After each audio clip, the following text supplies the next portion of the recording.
Ladies and gentlemen, welcome to another episode of the Jim K. Ford Sens Nation podcast. It is Steve Warren along with the coach Greg Kennedy, and we are coming at you right after Canada improves to 2-0 at the Winter Olympics in Milan.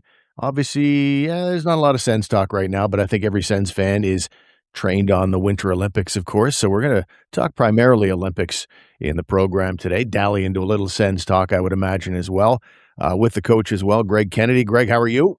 I'm good, Stephen. Good, two good wins. They look good, don't they? Canada looking good. Finished first in their pool now. That's clinched. That's a real good start.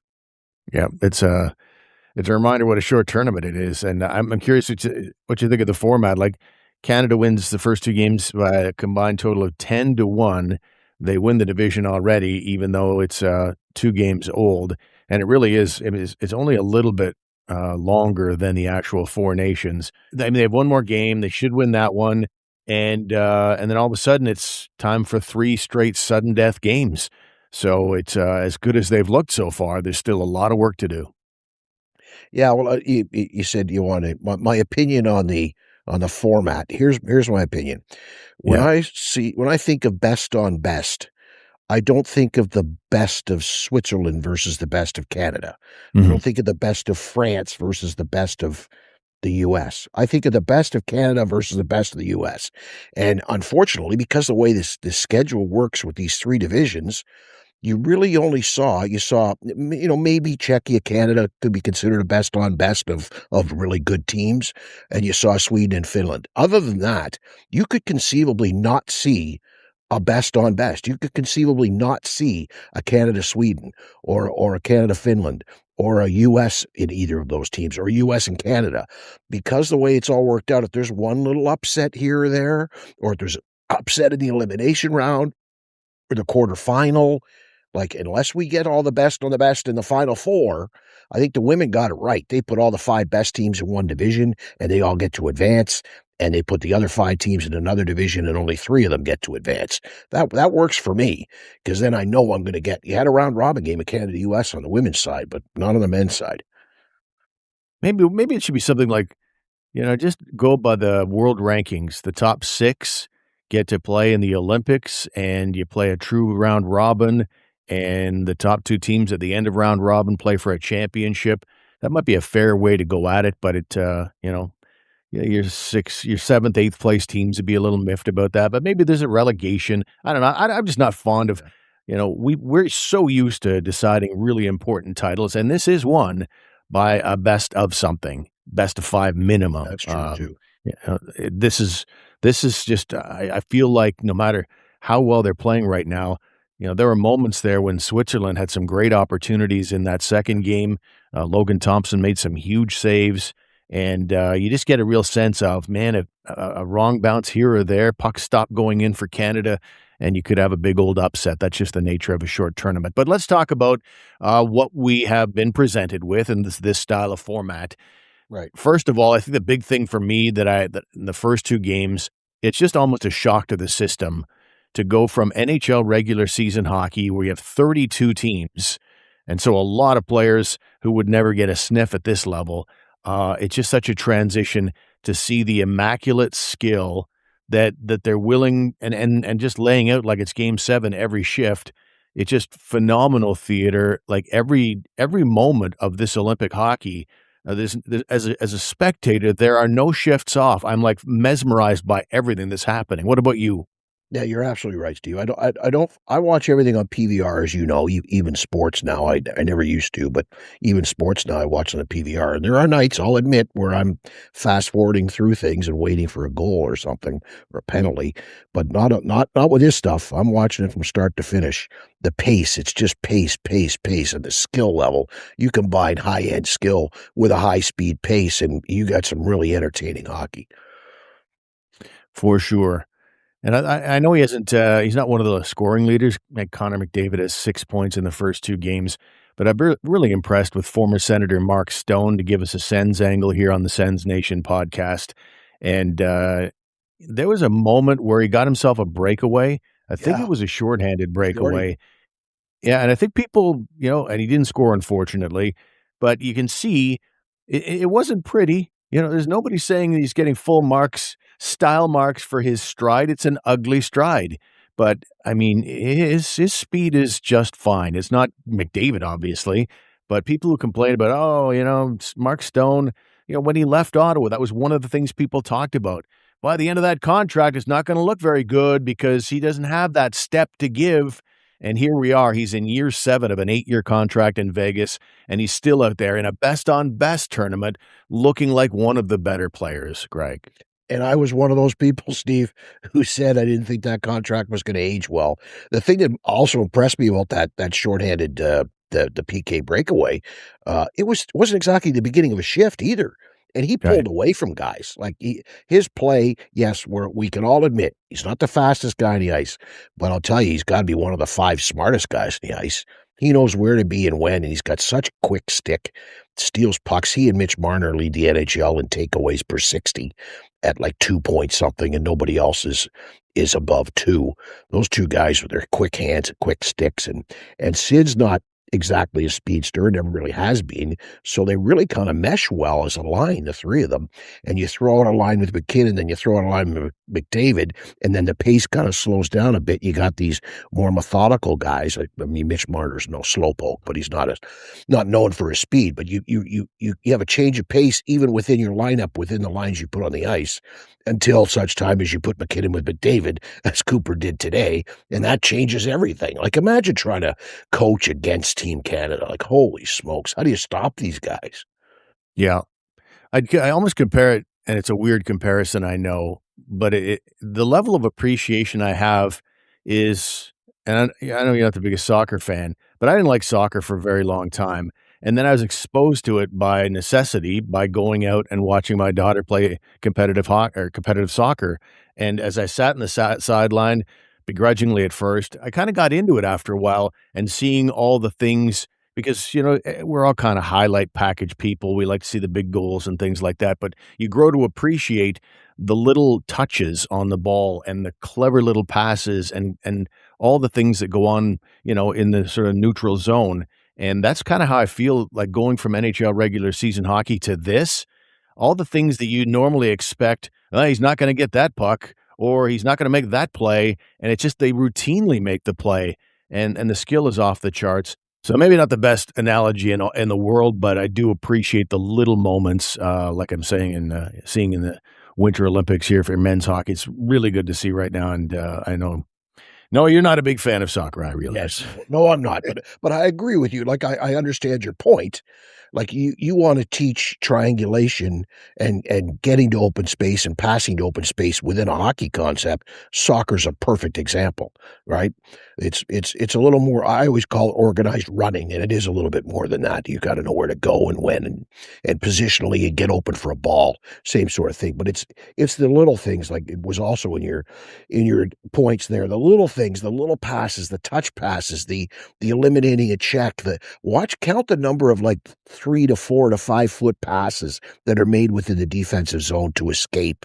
There's just all kinds of little stuff going on at such a high level of speed. It's so fun to watch. I wish we could have more of it.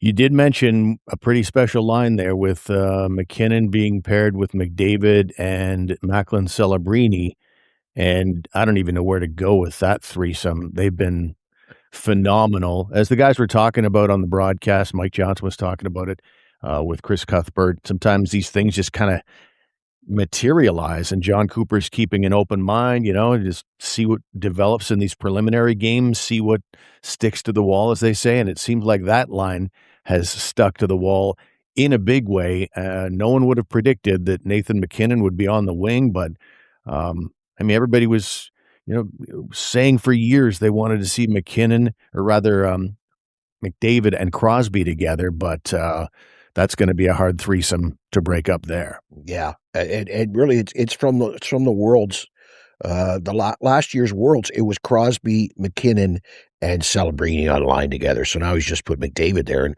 I thought it's a great that transition shift, that shift right after the PK, who's going on the ice. And none of those three guys kill penalties, McDavid, MacKinnon, and Celebrini, that is. So they just kind of got a shift together, as Kevin Bieksa pointed out. And then that kind of looks pretty good. And then there's an offensive zone face-off. And let's try them again for a little bit, see how that works. Next thing you know, they were together for the rest of the game. It's really one of the few things that Jon Cooper had to worry about with this group. People are complaining that it's too close to the Four Nations team. They don't have any additions. Well, the nice thing is this team doesn't have to worry about finding chemistry because it's a lot of the same guys coming back. One of the only things really was, okay, where does Suzuki fit in? Where does Horvat fit in? Where does Celebrini fit in? Because those are the only real three changes up front, unless I miss somebody else. So it's not that difficult from that standpoint. And the other thing that's nice is you don't have to change systems. You don't have to learn a new system and a new way to play the game. All across the NHL, there's so many different systems that these teams play under. You've got basically the same group from last February together here now. Same system, same players. Things are a lot easier for Jon Cooper than probably for some of the other teams as far as trying to find chemistry and mesh guys and teach them how to play. So he's going to experiment in these freebie-type games, let's call them, to see who can play with who and find the right matchups. So when the time comes and you need to have the right four lines, he'll have it down pat and ready to go for that. Another big decision for Jon Cooper and really the evaluation staff was what to do in goal. They didn't have an automatic sort of goalie that's like a slam dunk, can't miss guy. So they really, for the most part, they said, okay, Binnington, we're going to go back to him because we won the Four Nations with him. And Logan Thompson comes along for the ride this time. A lot of people thought he should have been at the Four Nations too, but there he is. So they both get a win in the first couple of games. Does this change your mind? If Binnington is available on the NHL market, whether it's, the Sens kicking the tires on a guy like that, does this – because I've heard some people say, Binnington, look at his numbers in St. Louis. He's not worth picking up. And then you see what he did in game one against the Czech Republic Czechia.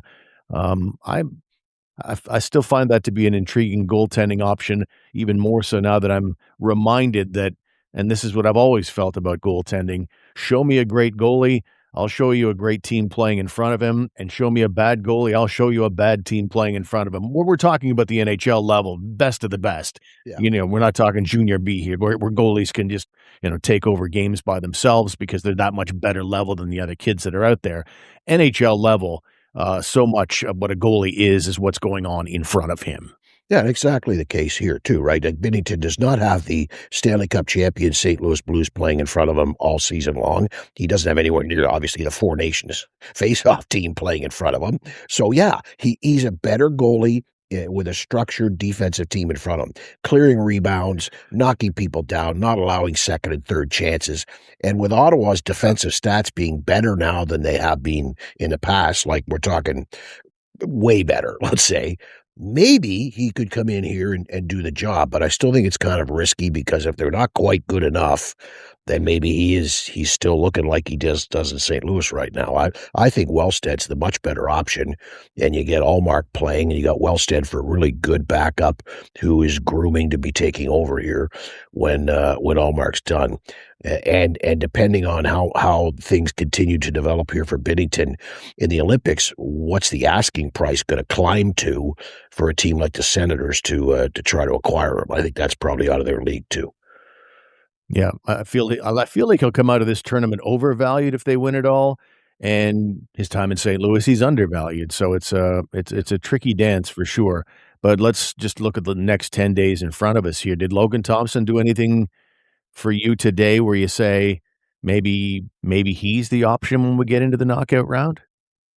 Well, he played well. He played great. But the fact that he started game 2 tells me that he's not the option for the knockout round, right? The fact that okay, how did Jordan Binnington end up on this team? He ended up on this team because Jon Cooper, all the coaches, all the management staff, everybody but Armstrong who didn't vote, all said this is our guy. They believe in this Right. guy. They wanted this guy. So based on that logic, that's how he got on the team. The same logic applies to he's playing game one. Same logic applies to he's number one. Like he's here because he's a gamer and he's going to play in the game. So it was his to win or lose the job in game one. If he was not good, then okay, you could move on and Thompson could play the rest of the games or whatever, be ready to go for the playoff round. But the fact that Binnington played game one and played very well. Yes, I agree. You mentioned earlier that Thompson made some big saves in this game, in the second game against Switzerland. So did Binnington in game one. It was a scoreless draw until a minute left in the first. It was 1-0 for quite a stretch through the second, and 2-0. It was a game, right? He needed to make saves, and he did. He showed up when he was supposed to, and I think he keeps the job the rest of the way. Speaking of the Blues, I have deferred quite a bit about my opinion on Colton Parayko to other analysts, and I've heard a couple of people saying that, he's getting long in the tooth. And I was like, okay, well, he's on Team Canada, so he can't be that long in the tooth. Yeah. And then, I look at his contract, it's pretty friendly still, like 4 or 5 years left at $6 million per. And I watch him in these Team Canada games in the first 2 games. He laid a couple of big hits. He's got massive reach, massive size, and he skates pretty well. There was one point where he got caught up ice and he got a back check in. I was like, whoa, that's more than I thought about with Parayko. So, like I say, I've been deferring to this point because I just don't watch the Blues that often. And after the first 2 Team Canada games, I got to say, Greg, that is a very intriguing right-shot defenseman that I would love to talk to the St. Louis Blues about if they're in fact willing to do business on that guy. Yeah, we went in depth on this last time. We both kind of concluded, I don't know how that contract's going to look by the end of it, whether the Senators are going to want to pay that by the end of it. But yeah, I mean, he's played very well. And actually, if you look at his stats in world championships playing for Canada, he's one of those guys who'll go and play in the Worlds when you ask him. He's put up good stats too, offensively, which is a surprise if you look at it. You don't expect that, but he's huge. What is he, like 6'5"? He's massive. He's in their top 4. Like, if you're in top 4D for Team Canada, now I think you can play with Thomas Chabot for the Ottawa Senators. It's just a matter of finding the right price and having the right pieces that St. Louis is interested in. Yeah, he even got some power play time in there as well. Sure. Like the player a lot. And I didn't know he was getting power play time, to be honest. So that my ignorance of Colton Parayko has been erased. I'm very much pleased with him as a potential target for the Senators at the deadline, if, as always, the price is right. There was a very, very sad moment at the end of the game with about 2 minutes to play. Kevin Fiala of the Los Angeles Kings, who plays for Switzerland, gets caught up on the boards. Tom Wilson comes in to check him, and I don't know, somehow Wilson gets kind of tied up in his legs, and it looked like a sweep of the leg situation, unintentional, I think. And Wilson's weight goes down and Fiala's leg buckles underneath Wilson. It was just a big tangled mess. And Fiala was so injured. His left leg was so injured, and I assume that it's probably a massive knee injury or a broken leg, whatever it is. They had to stretcher him off on his belly. You almost never see that, but what was your thought on the play? And I mean, God, it was just so disheartening at the end of the hockey game, wasn't it? Yeah, just one of those things, right? Like it's not nothing intentional. There was nobody was trying to hurt anybody. It just, what a shame. What a shame. It's all I'm thinking. And for the sake of the LA Kings, let's hope it's a broken bone and not a knee injury, because you could get a better chance of coming back faster from a broken bone in your leg. Heck, there's even guys who played with a broken bone in their leg. So I think he's got a better chance of coming back from that than knee. If it's the knee, he's done for the year and possibly stretches into next season, depending on how bad it is and what kind of rehab he goes under. Yeah, and this is take 2 for him, because in the 2017 playoffs, he suffered a really gruesome looking left leg, broken leg, and that took a long time to get back from, and it is the same leg. It looked like I shouldn't say that 100%. It looked like they were working on that left leg again, so I guess, all you can say is you hope for the best for the guy, and that just sucks. Just sucks. That's part of it. It's hard not to think about that when you're talking about the Olympic Games or any mid-season tournament. We're 20 years out from the Dominic Hasek thing, and that really derailed probably the Senators' best Stanley Cup chance maybe ever. And then even last year, you look at the Four Nations, both, Brady Tkachuk gets hurt, and he admitted at the end of the season he was still fighting through some things and wasn't 100%. And so that affected the Sens' potential to get past Toronto in the first round. It's just the hazards. We all love it as fans, but that is the hazard of midseason best on best tournaments when they shut the NHL down. Sucks. It's all there is to it. Yep. All right, let's take a quick time out. When we come back on the program, we'll talk a few more things about the Canadian team at the Olympics. We'll talk about the women and their disheartening performance against the Americans, and some interesting controversial things going on around hockey and the Olympics as well. That's coming up after these words. Are you ready to take your Ford ownership to the next level? Introducing Ford Pass at Jim K. Ford, your passport to a world of convenience and control. Start your vehicle remotely, lock or unlock it from your smartphone, receive instant alerts about your vehicle's health, and schedule service appointments. Don't miss out on the Ford Pass revolution at Jim K. Ford, 1438 Uville Drive in Orleans, or online at jimkford.com. At Jim K. Ford Lincoln, we say yes! Steve, if you ever get tired of waiting in line for an oil change, you can go to Midas, make an appointment. You don't have to wait in line. You just show up whatever time you want it. They'll set up an appointment for you. Walk in, get your car done in 20 minutes, wait there for it. Maybe takes 40 minutes, but they're going to give it a good going over while it's in the shop. Check out the 5 Midas locations, midas.ca. Ladies and gentlemen, welcome back to the program. One of the things I love, and I hate to say it this way after we just played a couple of ads, our great sponsors, Jim K. Ford, and our great friends at Midas Ottawa. But it is kind of visually nice that when you're watching men's Olympic and women Olympic hockey, there's not 5 billion advertisements on the boards. Now, I don't know why they insist on making the boards at the Olympics always look like it's SeaWorld or something like that. A lot of blues and greens and stuff, but just the Olympic icon logos and things like that. And yeah, I found it kind of refreshing to have the kind of clean slate, didn't you? Yes, I think it's pretty cool. And nothing on the ice either, right? There's no advertising behind the net. There's no, you watch some of those European games where there's advertising all over the place. It's getting to that stage in North America, in the NHL now, more and more ads on the ice, or even the ads on the football field at even a CFL game, for crying out loud. But I'm enjoying that fact of it, and you're not seeing the ones that the television crew puts on, as opposed to the one that's already written on the boards. There's ones that the television broadcast puts on the boards that are different from the ones that are on the boards, and those are the ones that always show up across some player's legs because the guy working the machinery doesn't do it right. Yeah, I don't miss any of that, buddy. No advertising is just fine with me. You brought up the NFL, and we just came through the Super Bowl, and I love the NFL. I really do. I think it's fantastic, but it just, how much do we all love it that we're willing to sit through as many stoppages as we are? It's just, they score a touchdown, take a commercial, kick the extra point, take a commercial. Just so many commercials that have been jammed into the NFL now, and that's getting a little frustrating. And I'm getting a little off topic, so let's get back to hockey.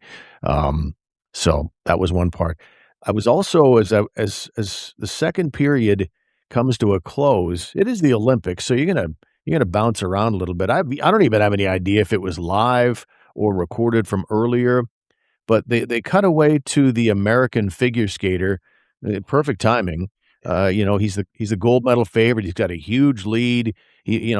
I remember when I kept sort of an eye on Olympics figure skating when I was, doing sports radio, because it was part of my job. I had to kind of keep an eye on everything. Now, as long as I keep an eye on the Senators, I'm good to go. But last I was interested in figure skating, if you could pull off one quad in a routine, this American kid is like quadding all over the place. The quad god. He turned into the quad flop. Quadzilla, whatever it is. And he was just awful. He's falling all over the ice and stumbling, and the way the announcers were talking about him, he's like the greatest figure skater athlete in the history of time. And as a novice, as a complete layman, ignorant of all figure skating right now, I was just sitting there going, this is the best guy ever. Wow. But it was bothersome because I was thinking to myself, I don't think this is what I want to watch in the middle of a hockey game because, here you have the gold medal favorite with a good-sized lead, and he's thrown up all over himself, basically. Not exactly setting a good template for Team Canada going into the third period. Good point. It was something to watch, but good on the judges. Like, I bet if that was 20 years ago, the guy still would have won a medal. Right, he still would have finished second or third. They would have said, "Oh well, he attempted this, he attempted that. He gets good marks." Like, he dropped all the way to what, 8th? Like, good on them. They actually got it right for a change.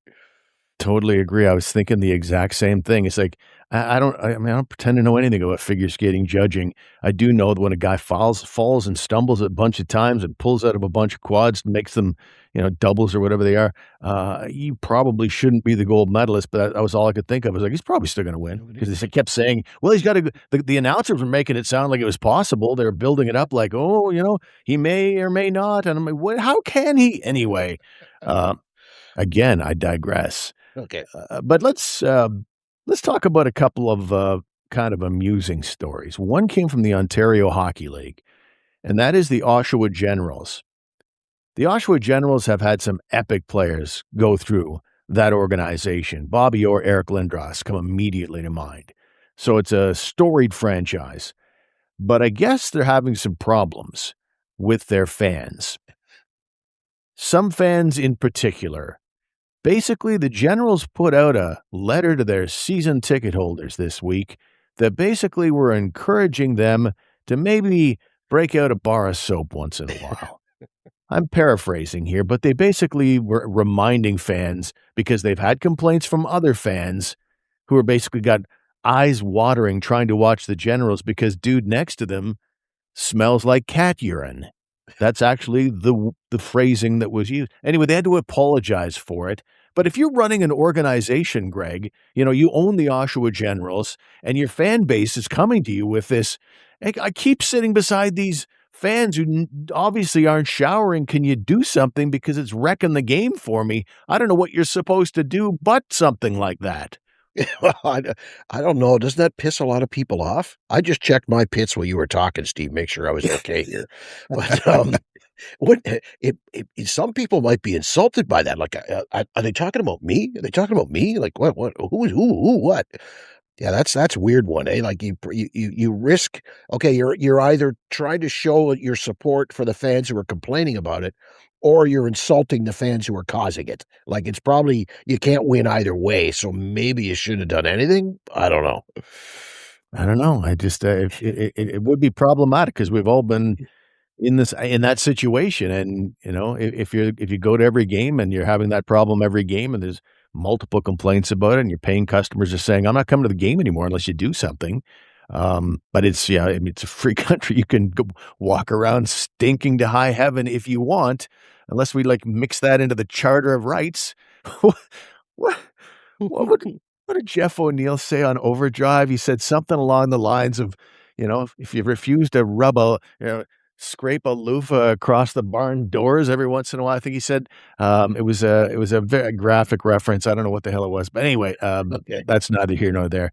But we've all been there, and so I don't know. I don't have the answer for it. I just thought it was amusing that it got to that level, where somebody, and they had to apologize for it, but they felt like they really had to put out a strongly worded letter, tactfully, strongly worded but tactful, that they felt like they had to do that. Lastly. Yes. Unless you had any final thoughts on that. No. Should we discuss the women's team? Yes, we should. What do you think? We should. Eh? They stunk in a different way. 5-0 loss to the Americans. Segue, God. Just awful. They just, what's frustrating, and again, I'm talking a little bit out of my behind again because I don't watch enough women's hockey. I love women's hockey. As you know, I coached it for many years. That's used to do all your Hockey Canada certifications because I had to get them to coach girls hockey. Well, I did have to. I mean, I had to do it if I wanted to coach at a certain level. Anyways, I digress. So I love women's hockey, and I'm hoping Canada does well, but I really don't know what the alternative was if they decided not to pick the team they did. But I do know that in the rivalry series between Canada and the United States back in November, December, Canada was just destroyed. They lost. They went 0 for 4, and I think they outscored like 2-1 in the 4 games overall. And so if that's what happened there, then I don't know that there's, the next Gretzky, 18-year-old kid or something that's out there waiting to take over. I don't know the women's hockey game that well, who will be PWHL first rounder next year. I don't know that stuff. I do know, though, that if the status quo gave you that output back in the rivalry series and you tried to run it back with the exception of maybe 2 or 3 players, just the opposite of the men, they won, so they rolled it back. And the women didn't win, and they got kind of embarrassed, and they've tried to roll it back here. And to me, you at least needed to try something different. Get bigger, get younger, do something. And they rolled it back, and they got worked again. I read a really good article a couple days ago, and I'm sure it was on The Athletic, or it might have been in the Daily Face-Off or somewhere, but it was about the status of hockey, women's hockey in Canada. And apparently this has been coming for some time. There's a void coming. There's a 5 or 6 year gap here in age, or a 5 or 6 year cohort, double cohort, whatever you want to call it, where the talent level's not very strong. And there are a lot of players apparently playing NCAA that maybe Hockey Canada frowns upon and doesn't bring. There's younger players that they frowned upon and didn't bring. And there's a lot of, it's like the status of Canada. We need to have a summit on women's hockey. That's the way I was reading it, was almost Chicken Little, that the sky is falling on women's hockey and Canada's domination. But if you stop and think about it, just the population numbers alone, the U.S. should be better, shouldn't they? When you stop and think about it from that sense, they've got so many more people, period, so many more hockey players, period, so many more, probably more female hockey players. But apparently there were some serious mistakes made in roster construction by this group in charge of this team. That's what I've read anyway. Yeah, I think that's part of it for sure. But I will say that both America and Canada, I did look up the population numbers of players who registered in Canada and the U.S. They both exploded in the last 3-4 years, both up like about crazy numbers. And I think Canada still has a slight lead in terms of overall players, but that doesn't necessarily mean elite players. And I started to wonder about it, and I wonder if America, is growing in numbers at the at the same rate as Canada is, and the numbers are about the same now, that would be a big, growth for America. I wonder if maybe there's just more Americans getting the elite NCAA positions because they're not making more NCAA women's hockey teams, but there are more women coming in, so they'd be more likely to get the gigs, the various scholarships and things like that in the NCAA ranks and the international ranks as well. There's lots of international women that are coming over to America to get NCAA jobs. So maybe there are fewer of those, because I think most people agree that the best developmental route to Team Canada or PWHL is through the NCAA ranks, just because of the level of funding they have and facilities they have, and it just takes it kind of to that next level. But all just theories, I suppose. Hopefully that was in the story too. That was in the story I read as well, talking about the big dogs, the NCAA schools, the big ones with the big budgets and all the money. They will still take in Canadians, but as it gets more and more expensive, there are less and less Canadians playing in the States, relationship wise. There's more Americans now taking spots on the lesser known programs playing NCAA hockey in the States. Women's, right. That is. Yeah. Well, hopefully they can find something and get that bounce because they looked like they were a step slow compared to America. Everything. America just seemed to be doing everything better in game one. The Canadians were without their captain, Marie-Philip Poulin, but I didn't get the sense in any way, shape, or form that they were Marie-Philip Poulin away from being in that hockey game. And sometimes, I mentioned this on social media, sometimes, and you've seen it, right? In short tournaments, you lose early in a preliminary game when it doesn't matter as much, obviously, as in a knockout game, you're out. It's sometimes a wake-up call for later in the tournament, but I didn't get that vibe from this one at all. I just like, that's a better team. That's just a better team and will continue to be a better team. And if Canada wins, a lot of things are going to have to go well. And so fingers crossed that is the case. But let's close it out with, I don't know if it's amusing. I suppose it is, a 30,000-foot view of things. This guy probably doesn't think it's so amusing, or his girlfriend. There was a Norway biathlete who just won the bronze medal, and they get the post game. They're expecting what a day! I sure would love to win gold, but man, for my country, I want a bronze. Whatever, something positive. And he comes up with, "It's the worst week of my life," and that's immediately compelling as a viewer. So he goes on to describe why it's the worst week, and doesn't talk about skiing at all. Just starts talking about his girlfriend, who he's only been with for 6 months. 3 months ago, he cheated on her. She found out and broke up with him, and so he basically starts talking about it as though it's this, cry for help, take me back. I'm so ashamed of myself, and the whole world was going, "Oh, dude, what are you doing?" And they actually interviewed her, and she said, "Oh, I'm even less interested in getting back with him now that he's aired our dirty laundry in front of the world." Yeah. What did you think?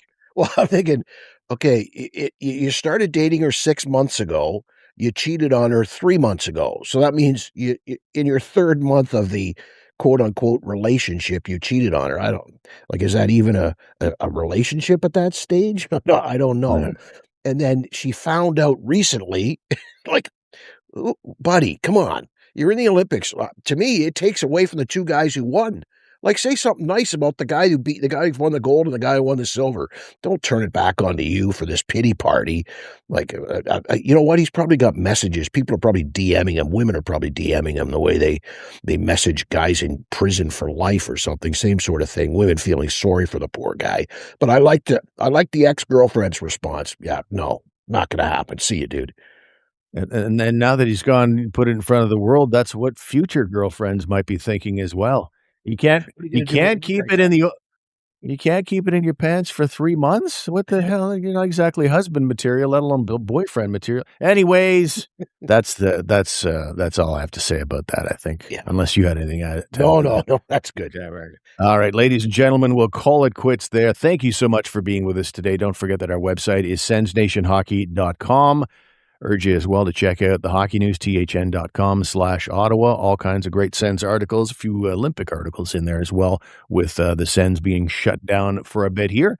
And thanks to everybody on CJRO Radio for tuning in to all our programs. And lastly, I want to as well say thank you to our great sponsors, Jim K. Ford, our title sponsor, and Midas Ottawa. Greg, enjoy your weekend, and we will talk to you in our next episode. Long weekend, baby. Talk soon, bud. See you.